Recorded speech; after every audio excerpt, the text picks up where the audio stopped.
Sir बताएं। देखिए, ये प्रेस विज्ञप्ति अहियापुर थाना की टीम द्वारा जो महत्वपूर्ण उपलब्धि हुई है उसके संदर्भ में बुलाई गई है। अहियापुर थानाध्यक्ष रोहन जी, sub inspector Deepak Kumar, ASI Sushil Kumar Rajak और उनके साथ की टीम के नेतृत्व में एक गुप्त सूचना के आधार पर कुछ अपराधियों के विरुद्ध कार्रवाई की गई थी, जिसमें से 3 अपराधियों को राजा कुमार, अरविंद कुमार और रंजय कुमार, ये तीनों अहियापुर थाना अंतर्गत विभिन्न जगहों के रहने वाले हैं। इन 3 अपराधियों को गिरफ्तार किया गया है और 2 अपराधी उस स्थान से भागने में सफल रहे, जिनकी शिनाख्त कर उनके विरुद्ध भी छापामारी की जा रही है। अभी तक इस घटना के आधार पर 1550-23 से कांड दर्ज किया गया है और इन अपराधियों के पास से एक पिस्टल और उस पिस्टल की गोली, एक देसी कट्टा और .315 की एक गोली, 2 वीवो के मोबाइल, एक एप्पल का मोबाइल और एक सोने का चैन और 2 ग्लैमर मोटरसाइकिल बरामद की गई है।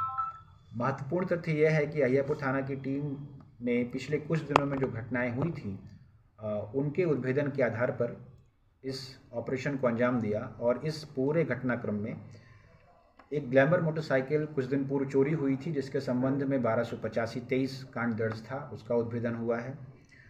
कुछ ही दिन पूर्व एक केस दर्ज हुआ था जिसमें राह चलते कुछ लोगों से लूट की घटना कारित की गई थी, जिसमें से बाइक, सोने की चैन, एप्पल का मोबाइल और 10,000 रुपये लूट लिए गए थे और उनमें से ये बाइक, सोने की चैन और एप्पल मोबाइल बरामद कर लिया गया है। इसी तरह से बरामद दूसरी बाइक और वीवो का मोबाइल भी चोरी का है, जिनके संबंध में अभी तक कागजात का कोई सत्यापन नहीं हुआ है। तो सत्यापन करने के उपरांत और अगर उसके संबंध में कोई कांड दर्ज है, हम लोग उसकी पड़ताल कर रहे हैं।